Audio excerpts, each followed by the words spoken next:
and welcome to episode 12 of View from the Sideline podcast. It's Chris here, and this week we've got a special guest with us, Adam. Hello. Adam is filling in for Rich this week as Rich is away.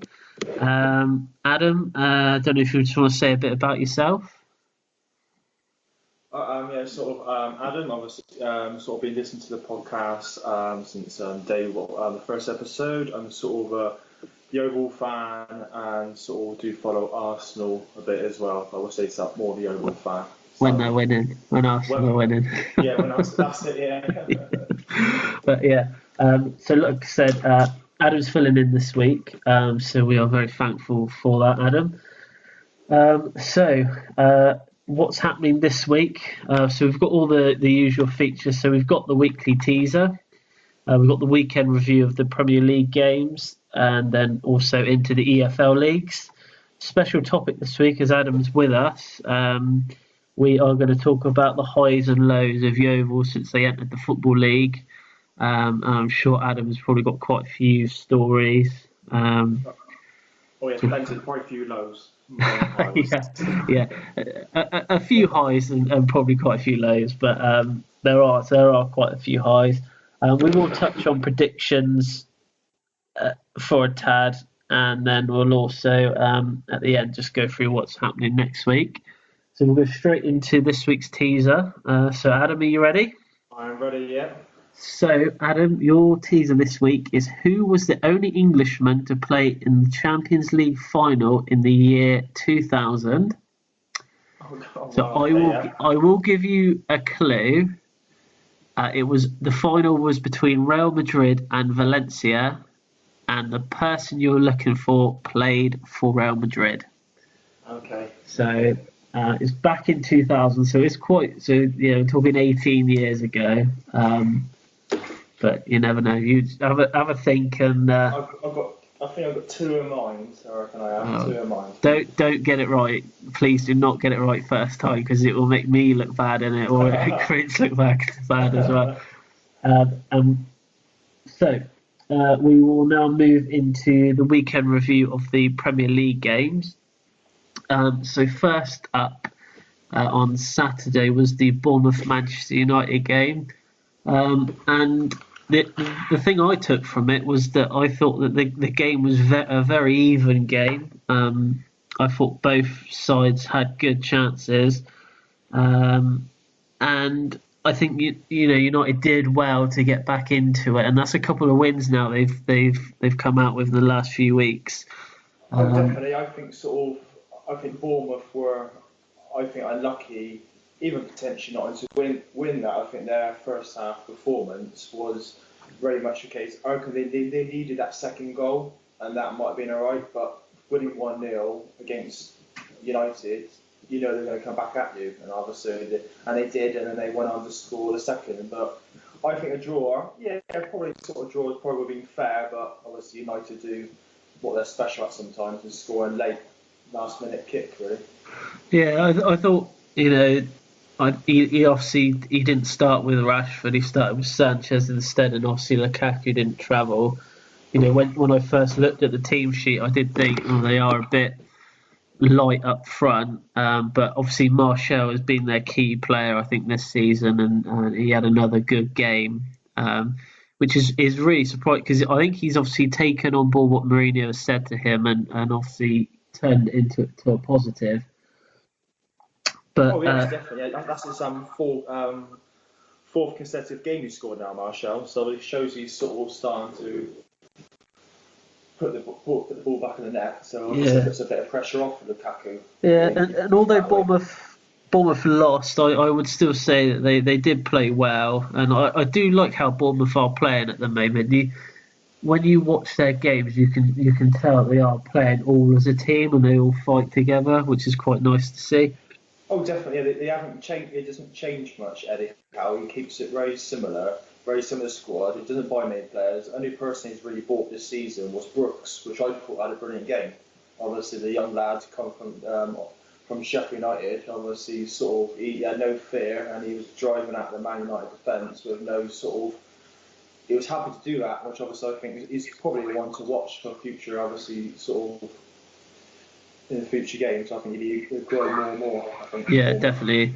I'd say like you said, he's definitely one for the future, and he'll probably be a good investment for Bournemouth because he does look like that. He'll probably make something of himself, in the next few years or so. So I think they might have, they might be able to cash in on him as well. Not saying that they have to, but Bob.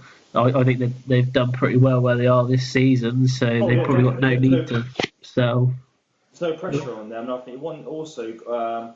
It's good to see how well Wilson for Bournemouth does because he's obviously had a few bad injuries in recent seasons. He hasn't got going. Obviously watching the game, obviously they're commentating him. Could he be a potential England inclusion? Could he come into England's squad? And I think he scored 6 goals so far this season.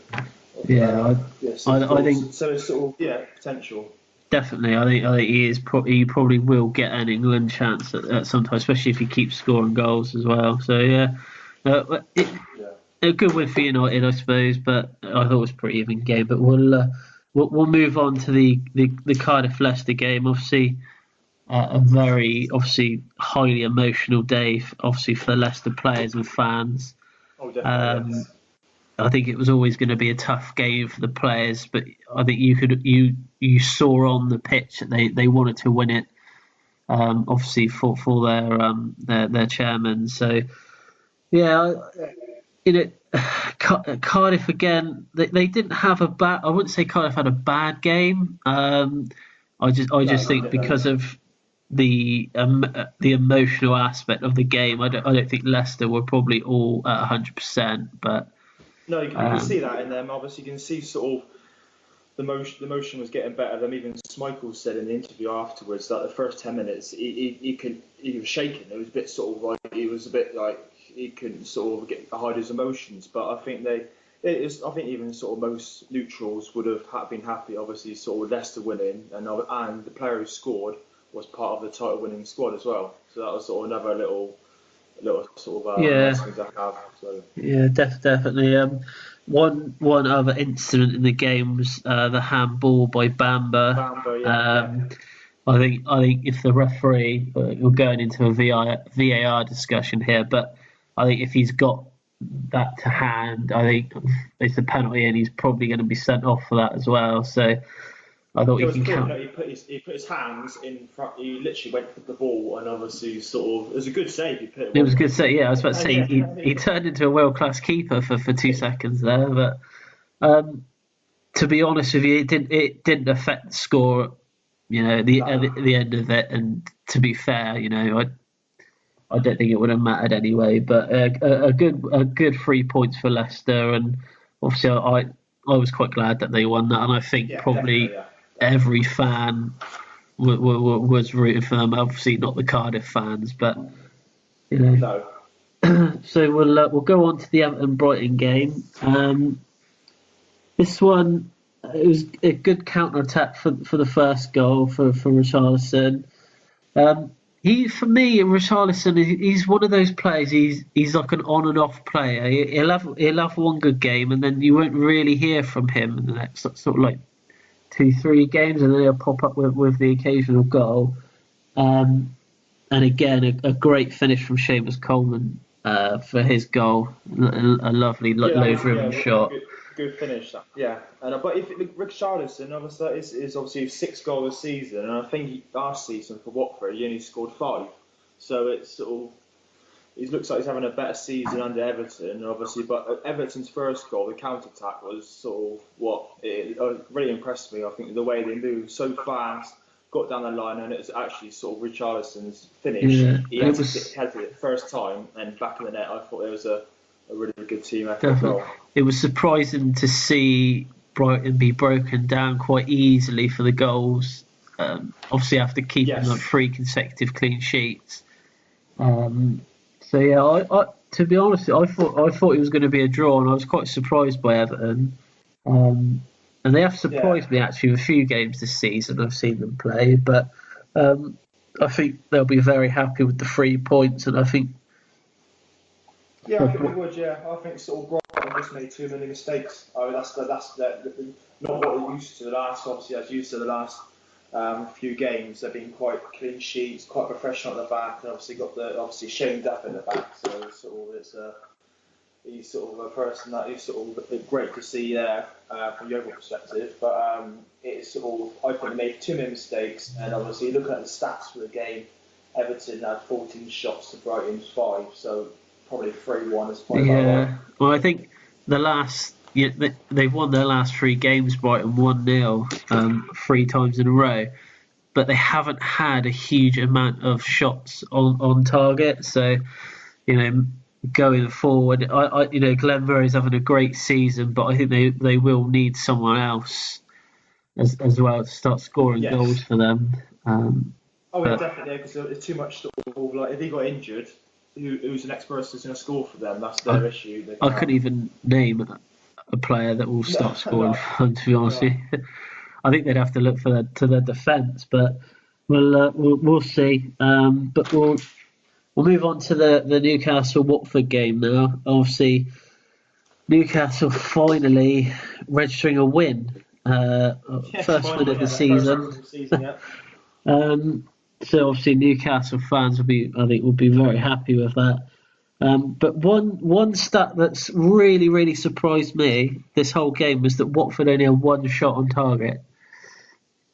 So to me, that's crazy.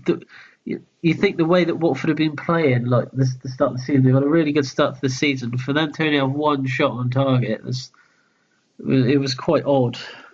But they had 16 off target. So yeah, they had a lot of shots off target.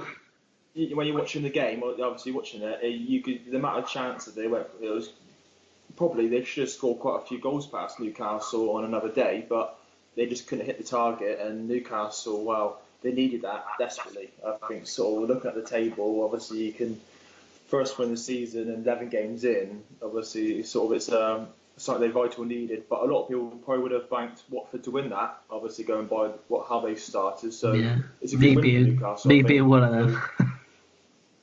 I thought they were going to win that one, to be honest, but it pushed Newcastle out the bottom 3. So I just is it going to be one of those wins where they win today and then the next 4 or 5 games they don't win again? I really don't know. They're a really hard team to call results for. Yes, definitely. And the manager, like Benitez, is probably sort of one of the managers. I don't expect his team to be down there. He's to be further up. On paper as well, he's probably one of the best managers in the league as well. And I'm so shocked that he's still that he stayed there. Oh, definitely, yeah. He's obviously is something there keeping him in there, and obviously maybe he wants the challenge too. But it shows good character. But I have to say, if they do go down, I don't think he'll stay. I think he will go. He's too good to go down. Obviously, most clubs would be happy to have him in his squad, obviously his team. So he did. To be honest with you, he did well when he was at Chelsea. I just don't think the fans got completely behind him. Obviously, he won the Europa League, so but we'll have to see what happens in the next few weeks. Yes, definitely, yes. But so the West Ham Burnley game, one for the neutral. So that was a good watch. That was sort of that had everything in that. It was a really good game. Burnley have now conceded 13 goals in their last 3 games. Which is worrying. Very if you were a Burnley fan, I think you'd be very worried by that stat. But West Ham, they pretty much dominated the game, to be honest with you. But it was defensive mistakes for Burnley that cost them the goals in this game. As far as many, I think it's sort of going from Burnley last season when they were a rock at the back. They obviously didn't let many goals in, and this season they look a completely different squad at the back. They look completely different, and it's just West Ham just sort of opened them apart. And I think the person that impressed me the most, which he's impressed me quite a bit so far for West Ham, is Anderson. Yeah, I think he was sort of like really sort of he had one of those games that obviously sort of everything he touched was going to go in, or his sort of assists and his passing was on point, everything was on point. And I think Burnley themselves, yeah, just too many mistakes for me. Obviously, the whole game. Yeah, I think for West Ham now it's key that they keep Arnautovic and Anderson fit Yeah, and do definitely. not pick up injuries because they are, I think, the two key players in that squad that I think if they lose one of them, they might be okay. But if they lose both, I think they will probably struggle. But like you said, I cannot see why Burnley they haven't really changed their squad too much. So I don't really understand why they're playing so badly at the moment. The only thing I can think of is I know they got knocked out of it at the start of the season, but maybe the Europa League has had quite a big effect on them, and they've just not recovered from it. I really don't know, but because there's no No, reason for them to be conceding this many goals. Joe Hart for the first sort of 8 games of the season, he was definitely up there with making some really good saves and probably one of the better keepers in the league at the time. But yeah, to be honest with you, I don't think he can. I think it's more the defence in front of him. I think that are shipping the goals in rather than him not making the saves. oh definitely. Because that's they've conceded 25 goals now in the first 11 games, Burnley. It is sort of, and how tight the bottom sort of 5, 6 positions Yeah, are. If they carry on the way that are, then obviously it's probably one way they're going to go is down because you can't keep conceding that many goals. yeah. Obviously, Only Fulham have conceded more goals this season in the Premier League. So yeah. yeah, again, it's another one of those where West Ham seem to win then lose, win then lose, win then lose. But I suppose if you win half your games in the season, you're more than likely going to stay up. So Yeah, exactly. Yeah, but I'm sure West Ham probably. I'm sure there's a bit more ambition for West Ham to finish like sort of high. If been Watford and Wolves and Brighton above them, Bournemouth above them, I'm sure the West Ham fans are thinking, "Why are we not there for? It's sort yeah, of why we're not up." So I think it's just because they had a poor start as well to the season, didn't they? So oh yeah, definitely. Yeah, yeah. I think they're just recovering from that. But I think they'll be safe. I don't think there's any worries. I don't Nah, think nah. they're. I Too think many good players. So they've got a Nalsovich and squad. Anderson, nah, they're too good to go down. I think. Yeah. Okay, so moving on to the Arsenal Liverpool game, which was probably billed as probably the game of the weekend, but probably didn't live up to that as much. But as No. a as a Arsenal fan, Adam, what did you think of their performance? I think it was a good game. I think both sides it's an even game. The stats said an even game. It was sort of the difference. Obviously, Arsenal from years like sort of last couple of seasons this season is the belief. I think Emery's sort of really got them as sort of a side that have come back at you and don't stop. And I think got Lacazette is obviously and the Banyang. I think I think Lacazette's goal was sort of his composure to sort of go back from goal, turn score. I think there's a lot of confidence in Arsenal at the moment, and that was obviously since the first 2 games of the season when they lost against Chelsea and Man City. They've gone on a obviously exceptional run, they've won a lot of games, but people said they haven't played a big side since. But I think they did well against Liverpool. I mean, sort of. I think with Arsenal, the difference between I find with Arsenal and Liverpool is Liverpool got Van Dijk in the back, which I think what Arsenal would need. Something like that. Like Arsenal are very subject at the back. They're very sort of. You're always a bit worried about us. Every ball is going over. They're always a little bit. Never 100% confidence, Yeah, but I was surprised really that he didn't bring in another defender at the start of the season. Someone that someone like you said, like a Van Dijk or anyone like that. But I think it was episode 4 or 5. I criticised Aubameyang and Lacazette for not scoring enough goals. yeah. And since I said that, combined, they have scored a lot of goals. So yeah, have to kind of eat He's my got hat on that one. he's got So them working. I think it's all with Arsenal, obviously, but they were lucky because if you look at Liverpool's goal that should have stood, the offside goal, Mane's goal, and that should have stood. Like, yeah, he was. It was this the where he was. They called him off. Was he? They called him offside, didn't they? And he was. it was offside, but then I was we didn't interfere in play, and then once you got the ball back, it was Yeah, onside, so it went in. So there's a bit yeah, there's a bit of sort of and There was a few actually, sort of the whole sort of I think the few games of Premier League this weekend. There was a few refereeing errors.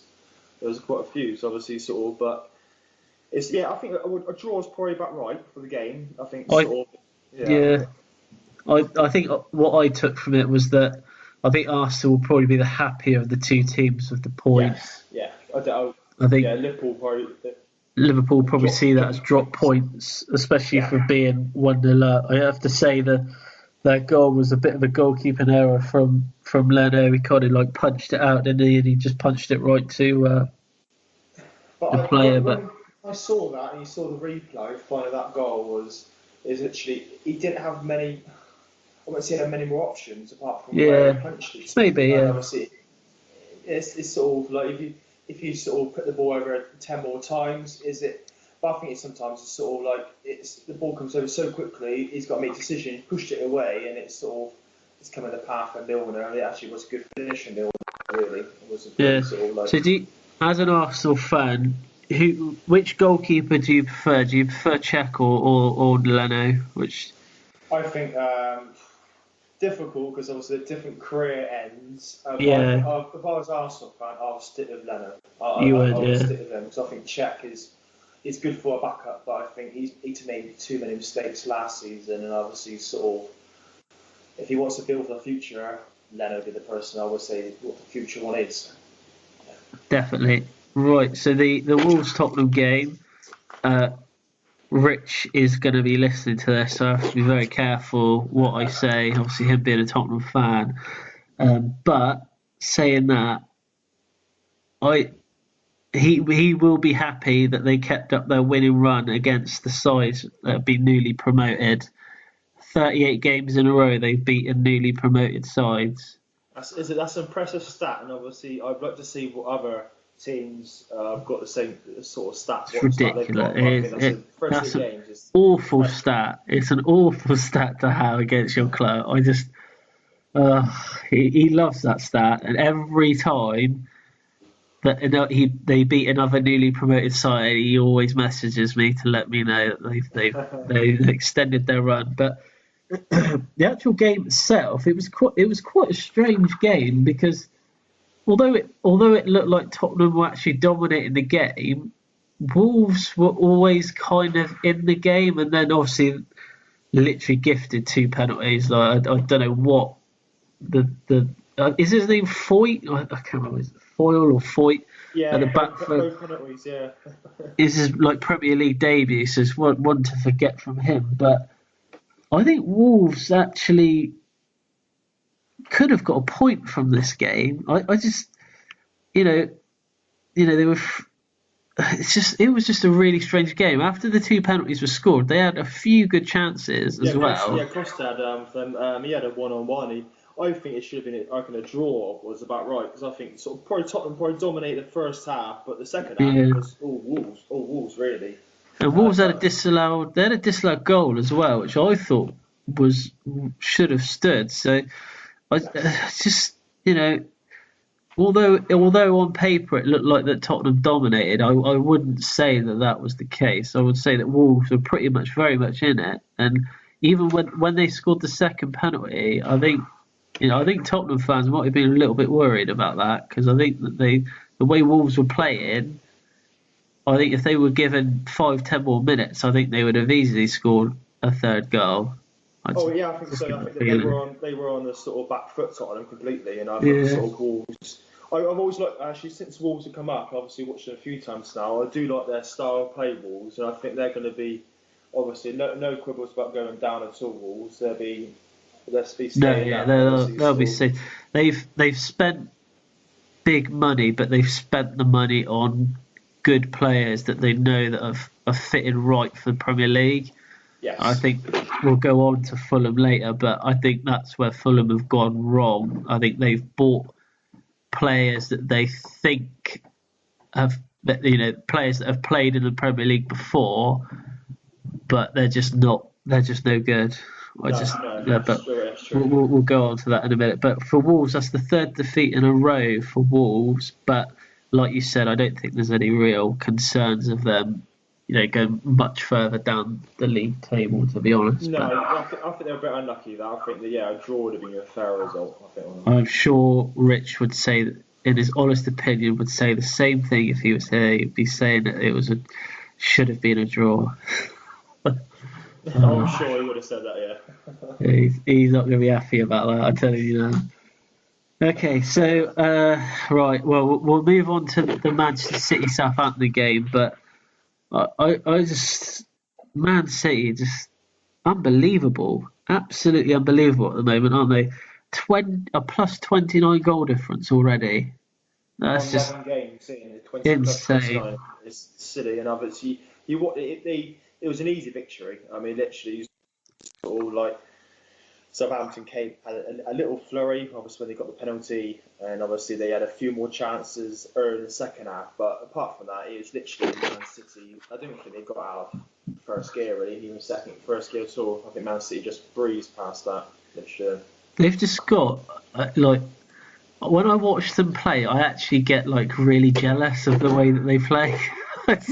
I sit there and think, why can't Chelsea play like that? Like, why can't Chelsea have some of these players? I think No, it is good. No, it is sort of they've even got players like obviously like Foden, obviously the young lad, obviously sort of starting to sort of bring in, and it's sort of I think they got a team that is another level compared to the rest of the league. Really, I mean, I think I know 3 teams at the top are beaten, but I think Manchester City have got more depth in their squad than the other 2, Liverpool and Chelsea, and I think that's what will win them the title this season. I reckon that they can go unbeaten this season. Well, so far 11 games got plus 29. You would have think that, and I mean, sort of they not afraid. Obviously, they've always been the last few seasons. Now they score for fun. Yeah, They're beating teams 3-4, 5-0. Obviously, this game's obviously sort of 6-1. So but there's a stat obviously which I looked up on shots per game. Obviously, Man City up the top, basically 21 shots per game average. But the fourth is Southampton, nearly 15 shots per game average.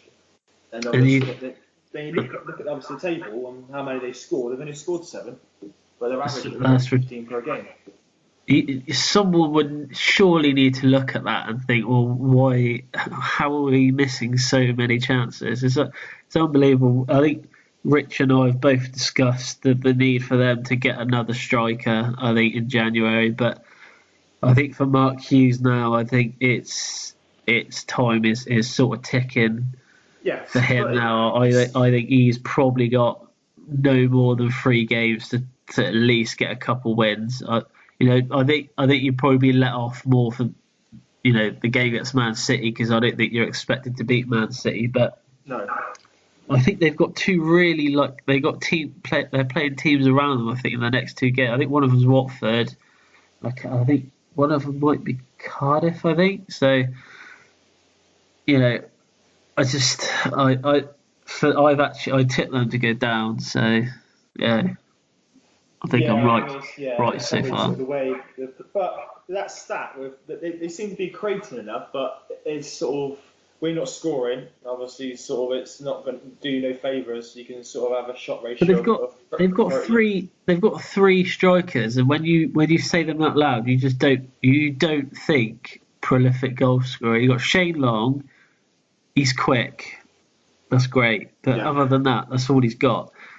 You've got I forgot his name now. Bloody hell. Danny Ings. Literally had 2 bad injuries at Liverpool. Hasn't scored a few goals for Burnley, but hasn't really proven himself, I would say, in the Premier League. No, definitely not yet. So they desperately need a striker, but whether it'll be Hughes choosing that striker, I don't know. I think his time is coming out. You need to score games, and you can look at this.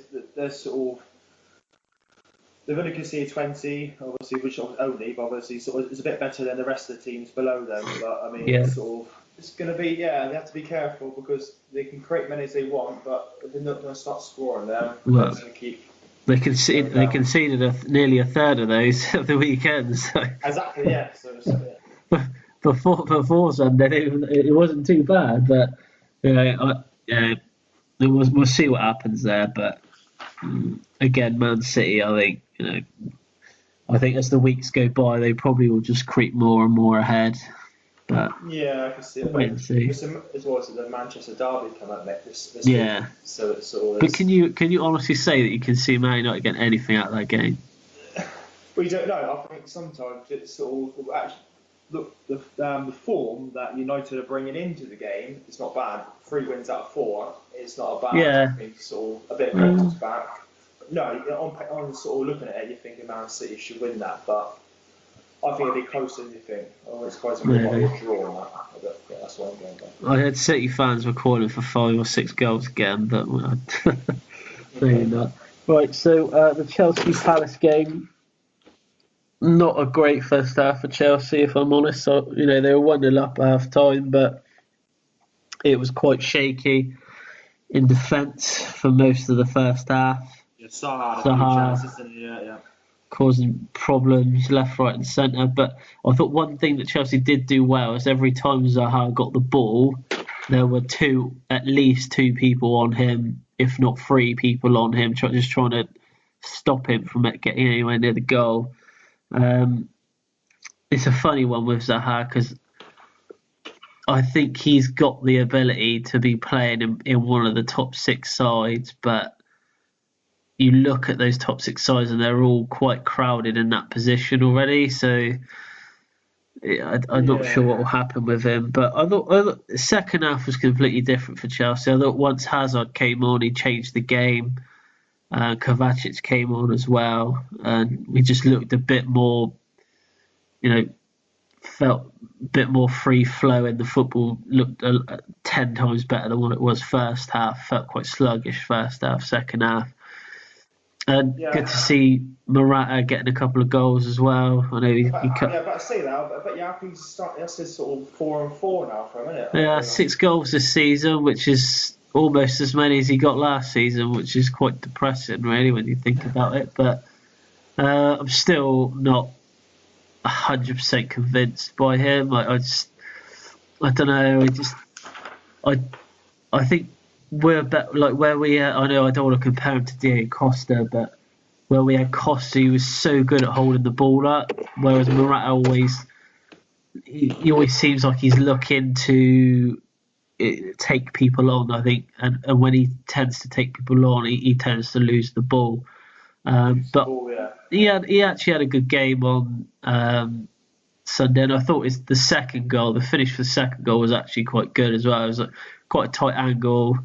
He was unmarked, but he managed to get the ball down and put it into the corner of the net. But it worries me that we were sluggish until Hazard came on, and it took hit. What was the reason why he didn't start? Well, he got a back injury like a couple of weeks ago, and I think that they're just trying to ease him back in, like gently, because he didn't play the League Cup game midweek against Derby, and this was the first time he's played for a couple of weeks. But it's a good chance on Thursday in the Europa League, I think, to get him some more game time. They'll probably start, I would have thought, on Thursday, but I think it's worrying. I think if he I'm 95% certain that he'll probably leave in the summer, but it's just going to be a massive gap in the squad, and I don't know anyone else. He's a key player, obviously. Once he comes on, the team seems to be completely different. But he's the sort of player that can change a game, click of the fingers, and it's sort of it is. But yeah, but I think Chelsea. I think if you look at so far this season, you're unbeaten at 11. Yeah, definitely. Yeah, so it's a good start. You still put the pressure on Man City, obviously. So it's I would say it's a great start for you this season. Obviously, I think when Sarri was appointed, I don't think everyone was that convinced of the style of football that he plays. But I think that he's done so well, and I think he's actually broken a record now. I think he's the first Premier League manager to not lose in his first 11 games. I think that was the thing. I think I saw it on Sky Sports News. So, I think obviously compared to last season, this season has been so much better. But you can see that. I think you can see the style of play. Obviously, Chelsea sort of he's got them going quite early. You can see also with like Emery at Arsenal. Both managers seem to sort of have got into the squad and have got their way thinking straight away, and it seems to be working for both managers. Definitely. One thing that we do different this season than what we did last season was that when we go 1-0 up, we don't sit back anymore. We used to just invite pressure, but now he's kind of taken that away, and he's almost in the mindset of 1-0 is never enough. You need that second goal, so you need to push for that second goal. Then maybe you can sit back. But last season it was all about scoring the goal, going 1-0 up, and then defending for the next 70 minutes and just hoping that the other team don't score. But yeah, it's good so far. I mean, I think sort of with Man City, with Chelsea and Liverpool, all three teams unbeaten in 11 games. So I don't think it's happened many seasons. We've got three teams unbeaten.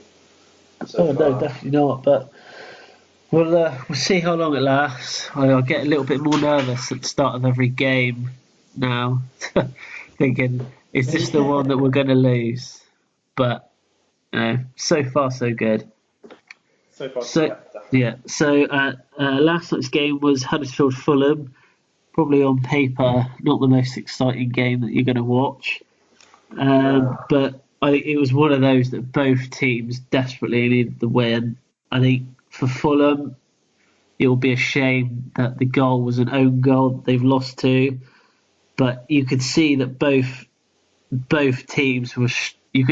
You could almost tell both teams have been struggling to get goals just because there was only 3 shots on target the whole game between two teams. I think that kind of sums up the game, really. And also that was I think Huddersfield's first home goal since this April the 14th or something I read. And they didn't even score it. They didn't even score it, but as a goal gone for them, obviously, it's a bit worrying stat. And we look at both squads. Huddersfield obviously did well last season and stayed up, but this season I just don't think they got enough of them to stay up. I just don't think they're not scoring. No. So it's a bit sort of like, I think they scored 5 goals this season in 11 games, and you can't in this sort of level at the moment. Obviously, there's quite a few teams obviously that are struggling, but I mean I can see sort of potentially like Newcastle improving, but I can't see Huddersfield improving. That's the thing. No, I think you're right. I think you hit it right on the head there.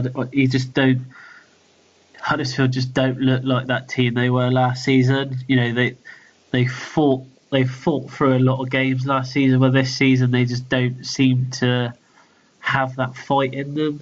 But needless to say, they've picked up 3 points there, and at the end of the day, it'll be one of those games that they might look back on and think, well, glad we won that one, because otherwise we might be going down. But for Fulham, I think they are in big trouble. I think I think the way I see it with Fulham is they spent 100 million, but you're going back to Bournemouth, and when Eddie Howe obviously came up, and then he hasn't spent much, and he kept a similar squad he had in the Championship. But with Fulham, the owner obviously he's come in and he's wiped away most of the Championship team, and he's brought in all these players, expecting them to gel and expect them to work, and it's completely backfired on him, and it hasn't worked, and he's clearly struggling. And obviously, I thought he might have gone after that game, losing against Huddersfield, but obviously Fulham have obviously kept with him so far.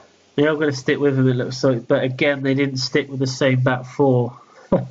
That's the 11th. 11th time. Well, they've only played 11 games, but the 11th time they've not kept with the same defence. So I think that says it all, really. I just think there's no consistency within the team. They don't look like that they can win a game at the moment. The players just don't look motivated at all. No, they look really. It's a shame because they've got quite a few good players. They've got good players, but like you said, they just don't want to play together. Just No, there's too many. We've got Mitrovic, obviously, good. He started well, started season. Now yeah, he's gone quite a dunk. But if you look at obviously the way Fulham play, he's not getting you get like a service. The amount of times the ball's not getting to him, it's just something's not working for them. And obviously, again, it's a case of if obviously the amount of money they spent, they shouldn't be there. And obviously, it does put a pressure on the manager because a lot of other teams like Huddersfield, Cardiff, Newcastle, Southampton, Burnley, etc., all teams similar points haven't spent near enough of that money, and obviously, so it's difficult. And obviously, Fulham carrying where they're doing, I can see them going straight back down. In my opinion, obviously. yeah. I didn't predict them to go down because of the money that they spent. I thought that they might stay up, but I think I might be wrong. But we will see. Yeah. But so that was the review of this weekend's Premier League games. So we are going to move over to the EFL games now. A bit of a change up this week. Rich normally does Championship League One, so I'm going to be doing those, and then Adam is going to be talking about League Two. So we will start off with the Championship. So Leeds go back to the top of the Championship after their win against Wigan on Sunday. Leeds came from behind in that game, which ended 2-1. Norwich in great form at the moment. I have to say, they've crept up from nowhere. Norwich. They've moved into second after they beat Sheffield Wednesday 4-0 away from home, which is probably the result of the Championship this weekend. 4-0. That's a pretty impressive victory. Sheffield United down to third after their defeat to Nottingham Forest. Middlesbrough drew 0-0 with Stoke, so they remain in fourth. Derby in fifth after they beat Birmingham 3-1, and Forest are up to sixth after beating Sheffield United. So at the bottom of the Championship, Ipswich picked up a point against 10-man Preston. That one ended 1-1. Hull got a great win against West Brom. They won 1-0, but they're still 23rd in the league. But they have closed the gap on Reading, who actually also won as well this weekend. They beat Bristol City 3-2, which you'll be slightly happy about. See Bristol City. So Hull and Reading, both in the bottom three, both picked up 3 points this weekend. So they've actually closed the gap in the teams above them. So the Championship is so literally there's only 5 points that separate about 9 places. I think from like 23rd to about 15th, literally 5 points, and then it's the same at the top, literally about 5 points from first to about 8th. So there's a bit of a divide happening in that league at the moment, and the Championship's always been one of those leagues where you never really can tell who's going to go up because there's so many teams, so many ex-Premier League teams in that league now that it's just such a hard league to get out of. They say it's the hardest league to get out of. They always say it's one of the hardest leagues to get out of because there's so much competition there, and you couldn't bet who's going to win each season. You couldn't. So we'll move over to League One now. So top of the table, Portsmouth beat Bradford by a 1-0, and in second, so Sunderland have moved up to second place now after they beat Plymouth away 2-0, and Peterborough have dropped to third after they lost away to Wycombe 1-0. So Barnsley remain in fourth after their 1-0 win against Southend, and 3 minutes from time, a winner from Kiefer Moore. Adam, can you remember? I remember Kiefer Moore, yeah. So a familiar name for you there. I think we both remember him actually, but didn't know he was at Barnsley. But yeah, he scored the winner in that game. And then fifth, Accrington, and sixth place also drew, so they remain in the playoffs. And now to the bottom end of the table, Bradford remain bottom after their loss to the top side, Portsmouth. AFC Wimbledon in 23rd. They lost 2-1 to Shrewsbury. Plymouth lost to Sunderland in 22nd. Oxford are just inside the bottom 4. This is crazy, this game. You'd be fuming if you're an Oxford fan. So they were away to Scunthorpe. Oxford were 3-0 up in that game, and it ended 3-all. Scunthorpe scored 3 goals in 6 minutes.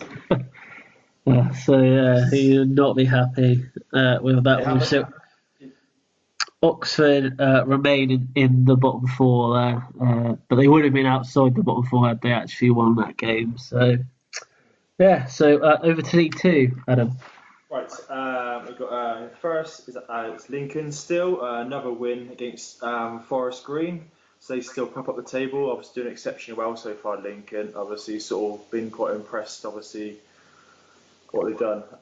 Second is MK Dons, who also won 4-0 against Crawley. So obviously a cracking result for them. In third, there's Colchester, who also won 1-0 against Swindon. And fourth is Tranmere, who also won again 2-0 against Exeter, who are down to 10 men. So Exeter slipped down to 5th now. That's our second loss in a row now. So they've been slipping down, haven't they? Because they were second for quite a while. And, the last 5 games they've only won 1, lost 2, and drawn 3. So it's easy all of a sudden you're up there, then you start losing form, and you start slipping down. So obviously, they need to obviously sort of start winning again.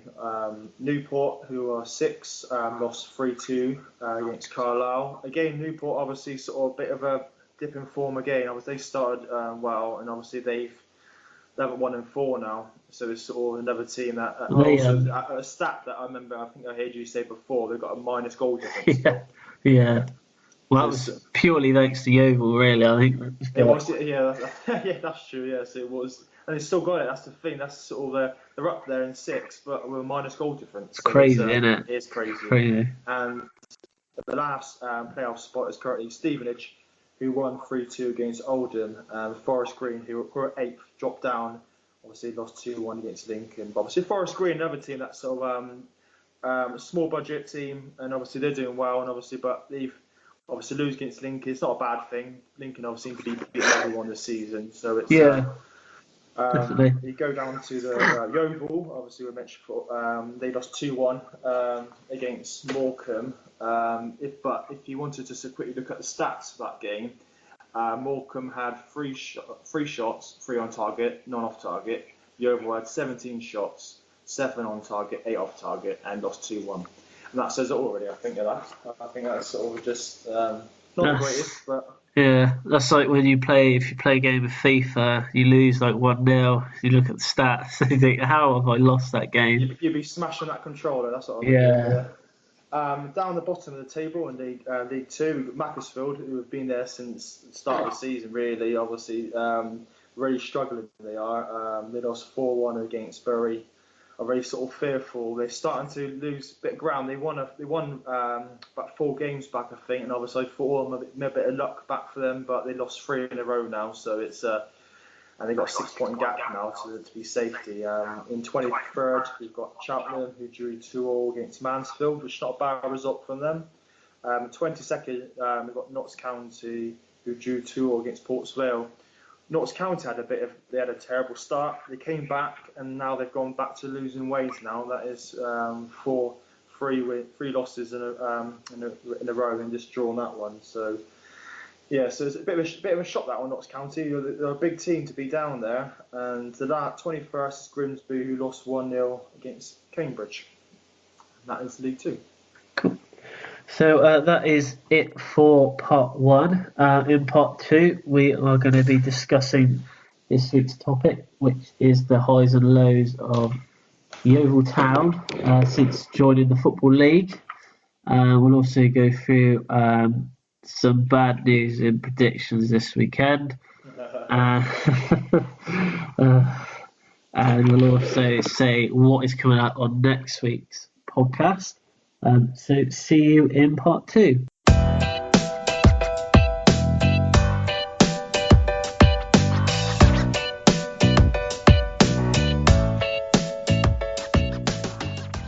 Hello and welcome back to View from the Sideline podcast. This is part 2, and we are going to be discussing our topic this week, which is the highs and lows of Yeovil Town in the Football League.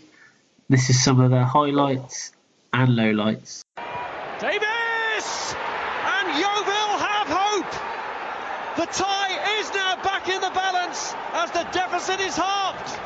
Malala to have a go, and it's off the post, and it's gone back in off right.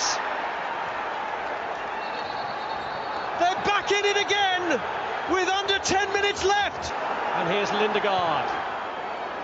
In goes Stewart. They've only gone and done it. It is level on aggregate. 3 minutes to go, and Yeovil have pulled it out of the fire. Morgan, that's fallen short. Morris is in here. Lee Morris for Yeovil. It's Aaron Davis. He could win it. He probably has won it for Yeovil. It is Robbie Williams. Oh yes, Robbie Williams. Let me entertain you. Blackpool are ahead. And look at the freedom here for Parker. Tries to bend one. Oh, and he's done it too. It's a superlative goal from Keegan Parker. And Blackpool are 2-0 up. That is it. Switch on the illuminations early this year. Blackpool are promoted. And that's a lovely ball for Dawson. What a chance. And what a start for Yeovil. Less than 5 minutes gone and they've wiped out the first leg deficit. The ball played into Upson! Is that the goal that sends Yeovil to Wembley? And an explosion of noise is about to happen here. Who said sleepy Somerset didn't love its football? Yeovil Town are on their way to Wembley. Gary Johnson, the Yeovil legend, has masterminded another great triumph. Oh, and it's an opening goal. What a start. Madden, after just 6 minutes, gives Yeovil the lead. And the team that scores first in this final usually goes on to win. People struggling to get through that crowd of players. And did that cross the line? The linesman, I think, has indicated a goal. Yes. Yeovil have increased their lead. He dare so. Hasn't even glanced at his watch. He has now. And he has blown the whistle to set off Yeovil's celebrations.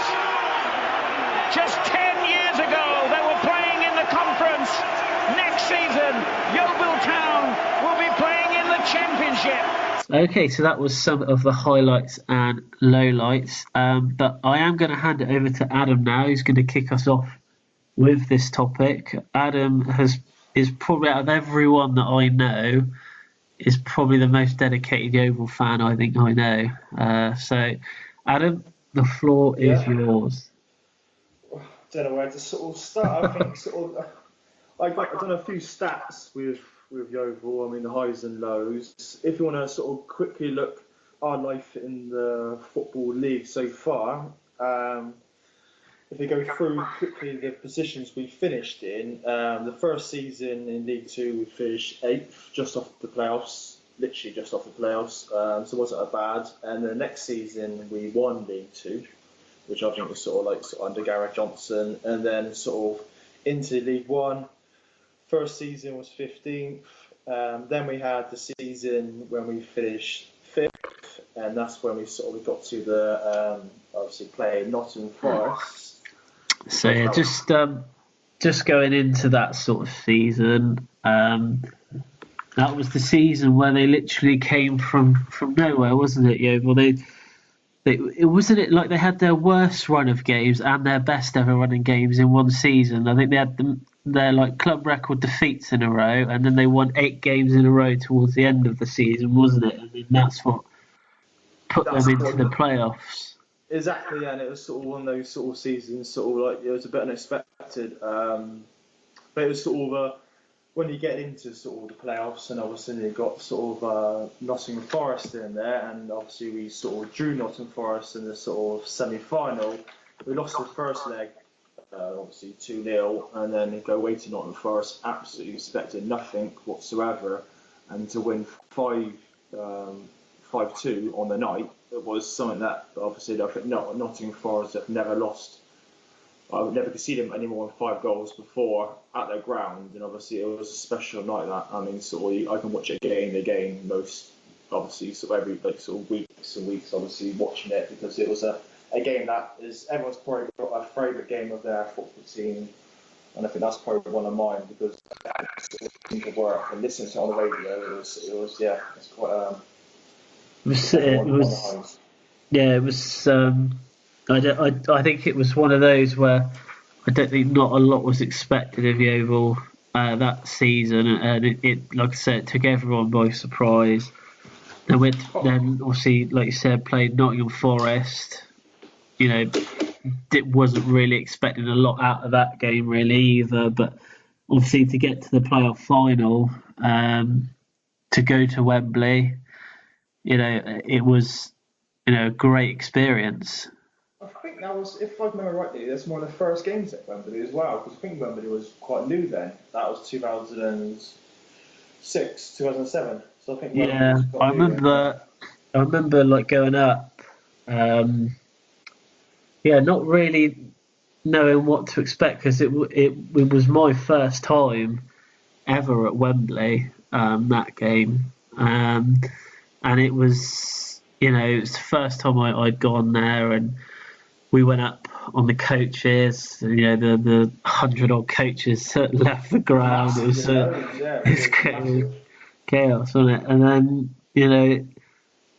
I think the game itself was hugely disappointing. I think you get that far, and then for the it wasn't a great performance. Stuart missed a couple good chances, but I don't think they were ever really in the game. And Blackpool at the time had a very, very good squad for that league, and they got catapulted into the Premier League only a few seasons later. So it was a tough game. One of those, I always say with that game there, it was literally Nottingham Forest game was our final. The Blackpool game was, which we just didn't turn up. It was disappointing, didn't turn out, but I think again it was to get into the playoffs in the first place was overachieving in the first place. So I think it was good. I mean, the final was disappointing, but I think the Nottingham Forest game away will probably live in a lot of Yeovil fans' memories. Definitely. For a long time. If you quickly looked at the table that year, obviously when Yeovil were in that one, you got people like Bournemouth, Brighton, and obviously finished near the bottom. There's Swansea in there, so this shows you there's quite a few how times have changed. I think with certain teams. Obviously, it's quite funny how some of the years. It's crazy, isn't it? When you think those teams have been or are in the Premier League now, just shows you what might have been, and it's just one of those that you never know what can happen, but. No. I think if we carry on now with after that playoff final loss against Blackpool, the next 5 seasons we finished 18th, 17th, 15th, 14th, 17th, and obviously I think it was a bit of a sudden from being in a playoff final to 5 seasons of that. I think it was quite hard seasons. Then that led up to 2012-2013 season in League One, when we finally got to Wembley and played Brentford, which obviously I went up with you, didn't I? Because we went and watched that. We went up together, didn't we, on the coaches? But obviously Gary Johnson was a huge part of that season, wasn't he? And I don't think there's many managers that Yeovil have had that I think he'll always be like in the fans' heart that the Gary Johnson went. I don't think anyone could really criticise the guy, to be honest with you.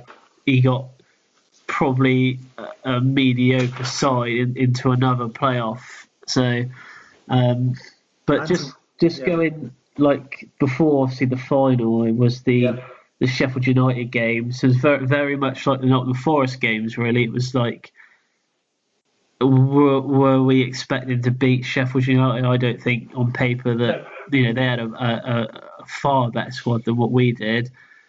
But I think one of my favourite ever atmospheres at a football match was the game where they came down here, the second leg. Oh, that was you went, didn't we? Yeah, we were at the front.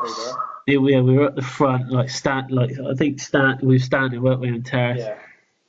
And it was, when we got Dawson got the early goal.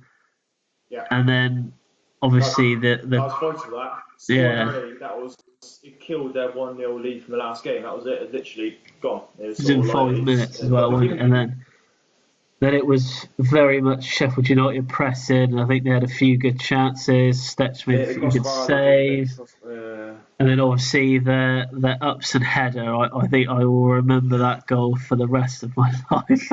I think so as well. I think as soon as he I think it was Paddy Madden, obviously. I think crossed it, wasn't it? Yeah. As soon as he jumped, I think everyone was heading the ball in. I mean, literally everyone was.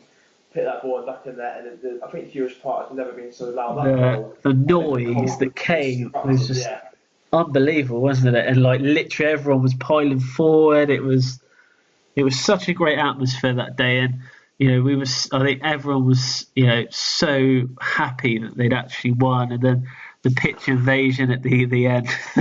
The stewards trying to stop people from getting on the pitch. I don't think they did not stand a chance that day for stopping anyone from getting on that pitch. But going back to Gary Johnson, it was his second spell at the club. It was, yeah.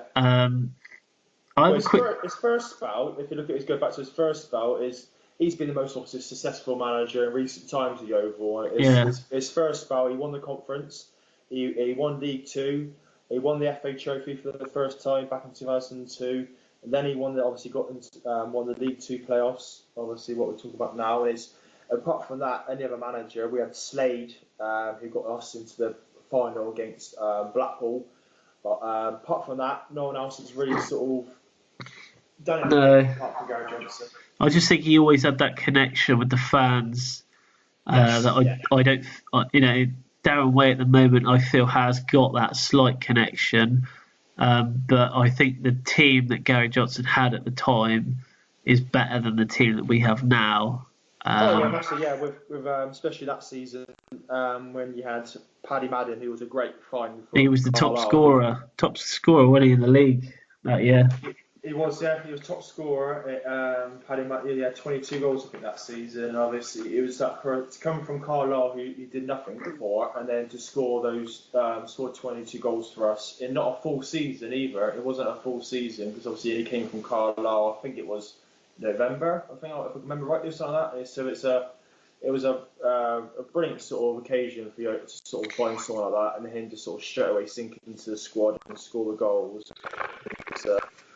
And then obviously after the Sheffield United game, it was the game against Brentford at Wembley. So it was another trip up to Wembley.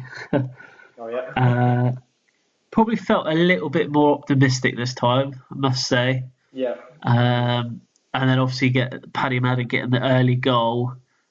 I think helped everyone's nerves a bit, but again the noise from the crowd was just unbelievable. 30,000 Yeovil fans. It was such a surreal experience. And then it was the corner comes in. Obviously we were at the other end, weren't we? So this goal, yes, right, we couldn't actually tell if it had actually gone in or not, and everyone was kind of like, is it in?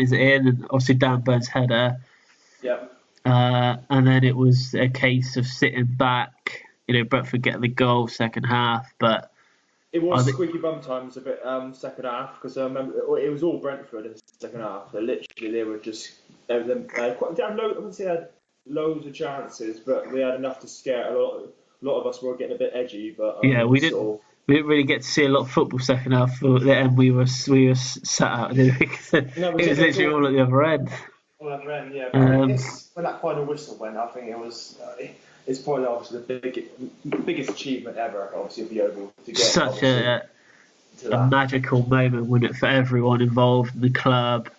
Yeovil is not the biggest town around. It's not even the biggest town in Somerset. So, for them to, get into the Championship, which we'll probably talk about in a sec, I think was a huge achievement for them.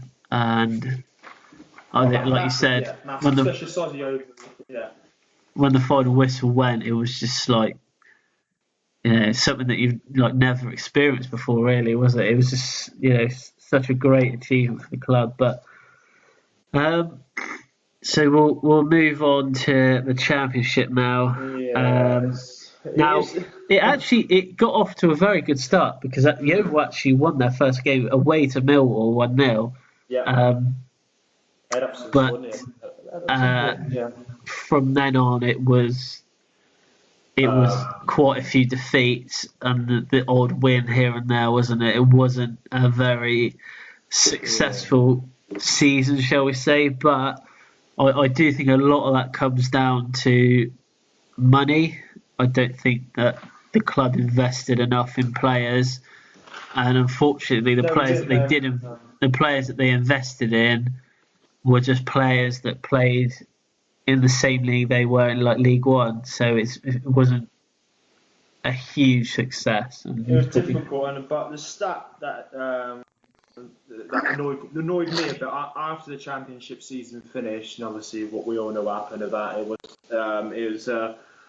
the money. Obviously you get the sort of finances, obviously where in profit. And Yeovil, I think, were a £1.5 million in profit after that season. And I mean, surely if you invested, I don't know, £1 million of that and kept £500,000 profit, who knows? Would we have stayed up? We might have stayed up, but obviously it's to be sort of to earn having that much profit. Obviously, £1.5 million in other teams' ways is not much money, but for Yeovil it was massive. So I think it was sort of one of those, being a fan, very frustrating. It's because we're up there in a Championship where we've never been before, and the side of Yeovil probably never get there again in the near future. And it's a shame that we couldn't invest in maybe a little bit more once you stayed up, because you never know what might have happened. And obviously, Bournemouth came up. They came up, didn't they?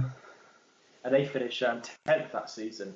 And obviously, but they had also their investment. And then after that, we all know what happens now. They've got into the Premier League. But always back on my mind, always think to myself, what if? But halfway through the season, the manager and last year's top scorer supposedly have a bit of a falling out, and so Paddy Madden isn't picked for games whilst he's still at the club. Do you think that if he would have played? Do you think that would have?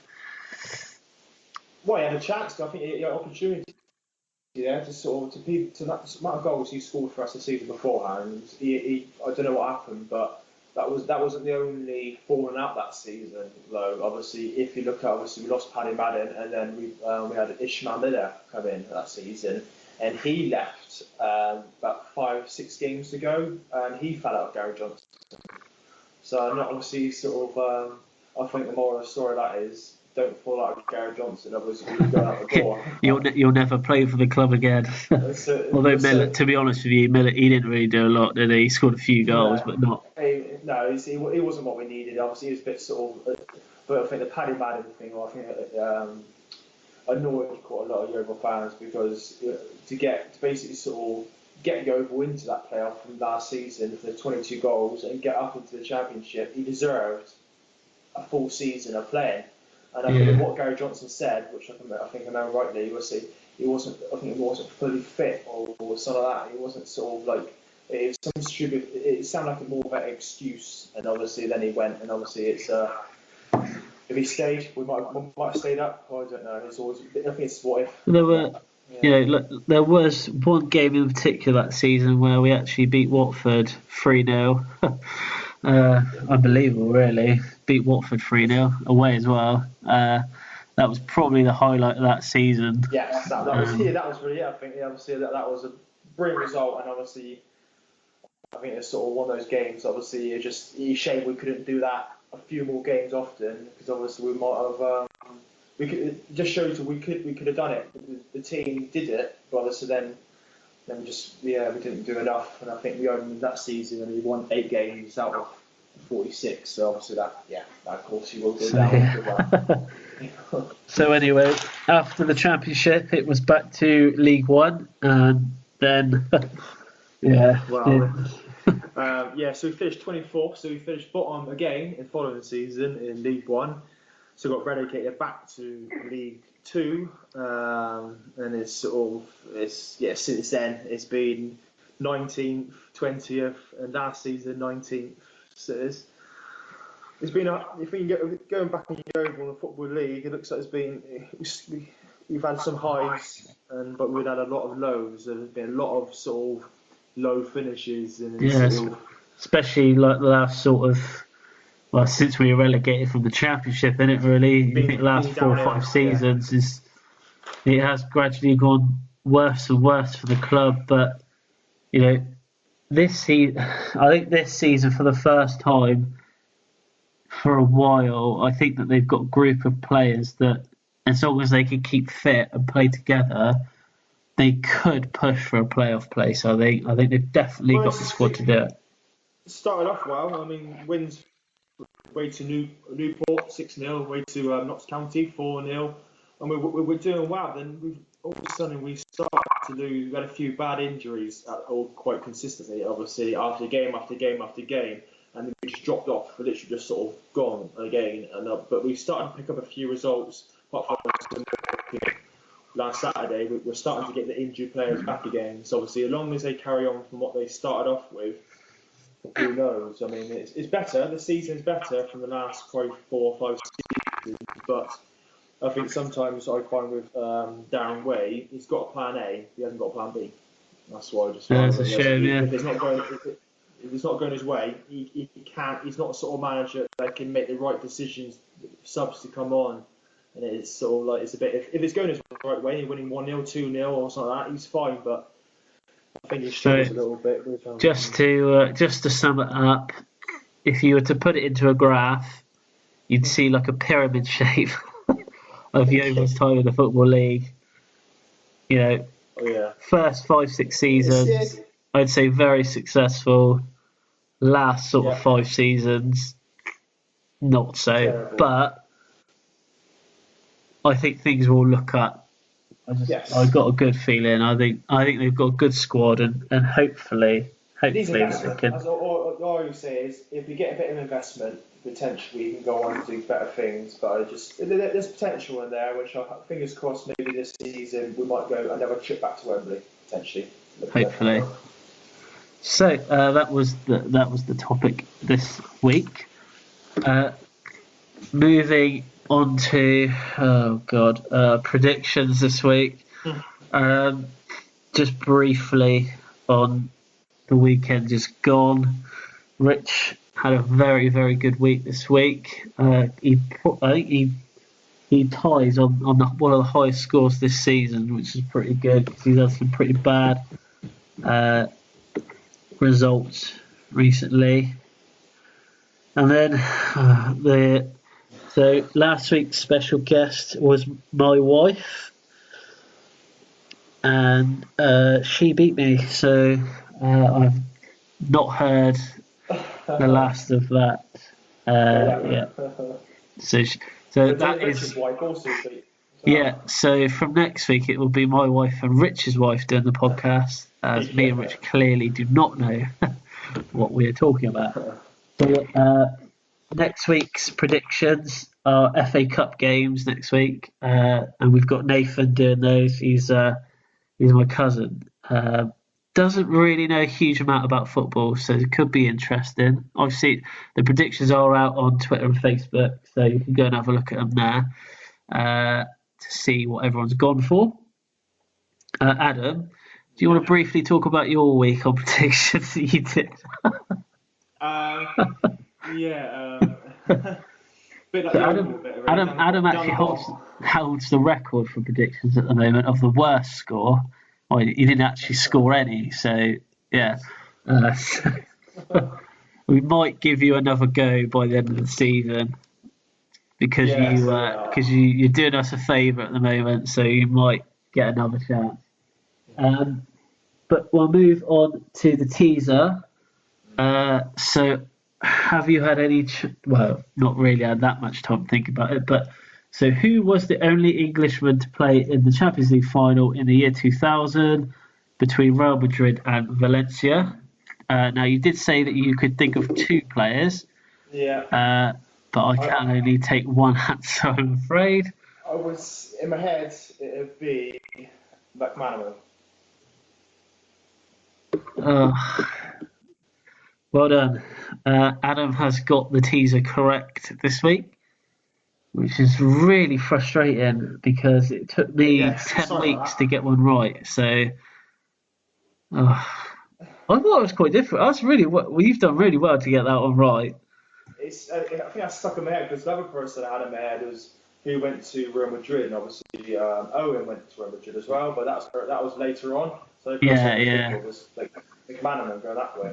Yeah, I was just having a look at a few old Champions League finals, and I saw that, and I thought, and I saw there was one Englishman in there, so I thought, well, that might be a good teaser. But well done, congratulations on that. So you're one podcast down, one correct teaser, so that's 100% record. So you'll be happy with that. So just a bit about what's coming up next week on the podcast. So next, Rich is back. Well, he's supposedly back next week, but fingers crossed. So next week's topic is quite a lot of people have been talking about it at the moment, especially with a certain Wayne Rooney coming back into the England squad.